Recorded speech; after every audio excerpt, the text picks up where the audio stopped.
الدرس الخامس پانچواں سبق فی الفصل درسگاہ میں، فی الحجرتی کمرے میں، فی البیتی گھر میں، فی المسجدی مسجد میں، للولدی لڑکے کے لیے، للتلمیذی طالب علم کے لیے، للمدرسی استاذ کے لیے، للرجلی آدمی کے لیے، علی الکرسی کرسی پر، علی النافذتی کھڑکی پر، علی المکتبی میز پر۔ یہاں پر تین طریقے کے حرف جر کا استعمال کیا ہے جو کہ اپنے ما بعد کو مجرور بناتے ہیں، اپنے ما بعد کو جر دیتے ہیں۔ جیسے فی ہے، لام ہے اور علی، یہ اپنے ما بعد کو مجرور بناتے ہیں۔ اب اوپر فی الفصلی، فی الحجرتی، فی البیتی، فی المسجدی، اسی طرح للولدی، للتلمیذی، للمدرسی، للرجلی، علی الکرسی، علی النافذتی، علی المکتبی۔ یہاں پر حرف جر کا استعمال کرنا سکھایا ہے کہ حرف جر کا استعمال کیسے کیا جاتا ہے۔ اب نیچے بتا رہے ہیں فی الفصل تلمیذ، علی الکرسی ولد۔ یہاں پر حرف جر کو مقدم بھی لائے ہیں، نیچے فی الفصلی یہاں پر حرف جر کو مؤخر بھی لائے ہیں، یہاں پر مقدم لائے ہیں۔ کبھی جار مجرور مل کر یہ کبھی مبتدا بنتا ہے تو کبھی خبر بنتی ہے، تو یہاں پر اور دونوں صورتوں میں یہ کبھی مبتدا بنتی ہے تو کبھی خبر بنتی ہے، لیکن یہاں پر اس کے تقدیم و تاخیر سے بحث نہیں ہوگی، بلکہ یہاں اس بات سے بحث ہوگی کہ کسی شخص کو طالب علم کے بارے میں پوچھنا ہے، اس کو پتہ ہے کہ طالب علم ہے لیکن یہ نہیں پتہ ہے کہ وہ کہاں ہے، یا پھر جگہ کا تو پتہ ہے لیکن یہ نہیں پتہ ہے کہ اس میں کون ہے۔ جیسے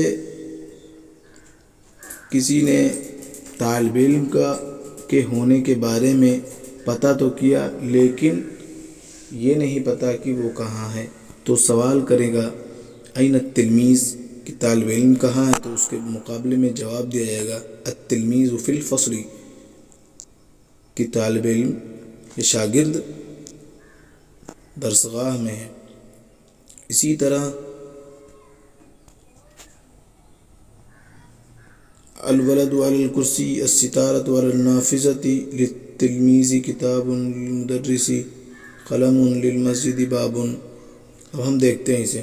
فی الفصل تلمیذ، فی حرف جار، الفصل مجرور، جار مجرور سے مل کر یہ متعلق ہو جائے گا، پھر تلمیذ یہ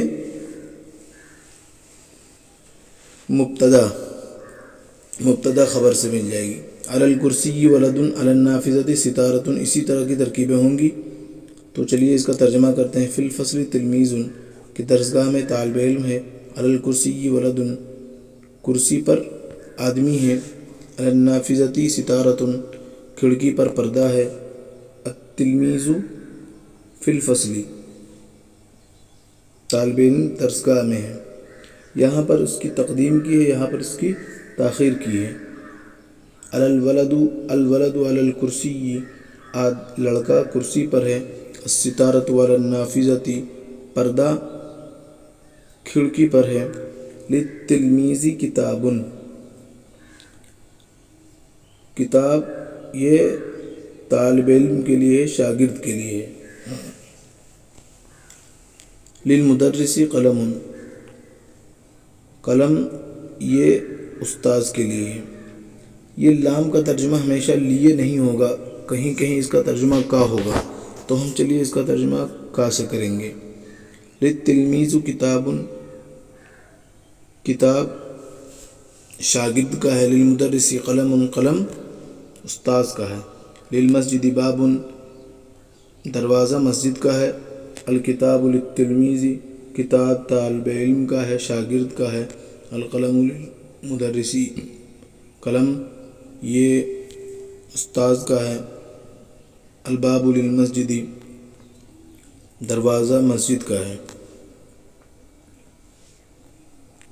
محادثہ، آپس میں گفتگو کو محادثہ کہتے ہیں، یہ باب مفاعلت سے ہے۔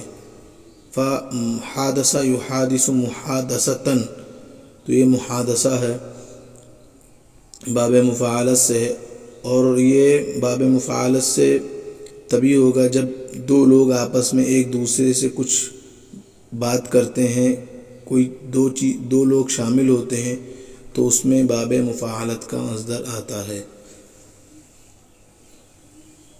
تو این التلمیذ میں نے اوپر بتایا تھا کہ یہاں پر اسی سے بحث ہوگی کہ طالب علم ہے تو کہاں ہے، اور اس درسگاہ میں کسی کو درسگاہ کے بارے میں پتہ ہوگا لیکن یہ نہیں پتہ ہوگا کہ اس میں کون ہے، تو اس کا بھی جواب دیا جائے گا، وہ سوال کرے گا اس کا جواب دیا جائے گا۔ تو یہی آگے بتا رہے ہیں۔ این التلمیذ، شاگرد کہاں ہے؟ التلمیذ فی الفصل، شاگرد درسگاہ میں ہے۔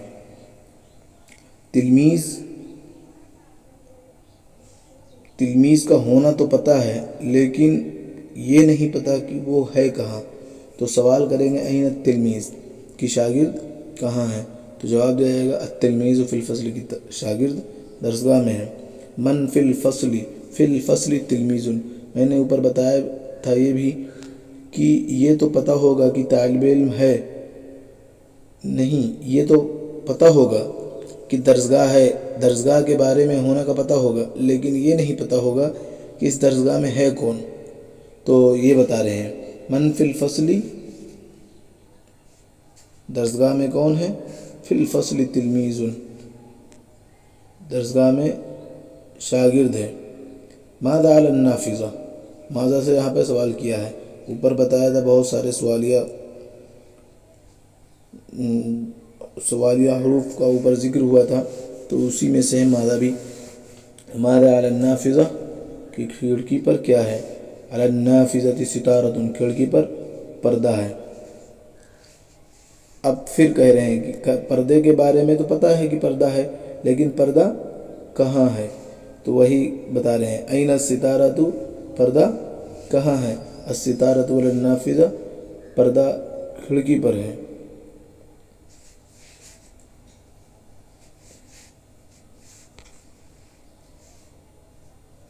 ماذا علی المکتب، میز پر کیا ہے، علی المکتب کتاب و قلم و دوات، میز پر کتاب ہو سکتی ہے، قلم بھی ہو سکتا ہے، دوات بھی ہو سکتی ہے، یا پھر تینوں ہو سکتے ہیں۔ حل للولد کراسۃ، کاپی کیا یہ لڑکے کی ہے، ہم نے بتایا تھا کہ لام کا ترجمہ ہر جگہ لام لیے سے نہیں کریں گے بلکہ کبھی کبھی کا سے بھی کر لیں گے، اس سے ترجمہ اچھا ہوتا ہے۔ حل للولد کراسۃ، کاپی کیا کاپی لڑکے کی ہے، نعم للولد کراسۃ، ہاں کاپی لڑکے کی ہے۔ حل الکراسۃ للولد، کیا یہ کاپی لڑکے کی ہے، نعم الکراسۃ للولد، ہاں کاپی لڑکے کی ہے۔ تو دونوں سوال ایک ہی طرح ہے لیکن اس میں کبھی جار مجرور مقدم کر دیا ہے تو کبھی جار مجرور مقدم کر دیا ہے تو کبھی مؤخر کر دیا ہے۔ یہ تقدیم تاخیر کی بحث نہیں، اصل اس میں ترجمہ کیا ہے۔ نعم الکراسۃ للولد، ہاں کاپی لڑکے کی ہے۔ چلیے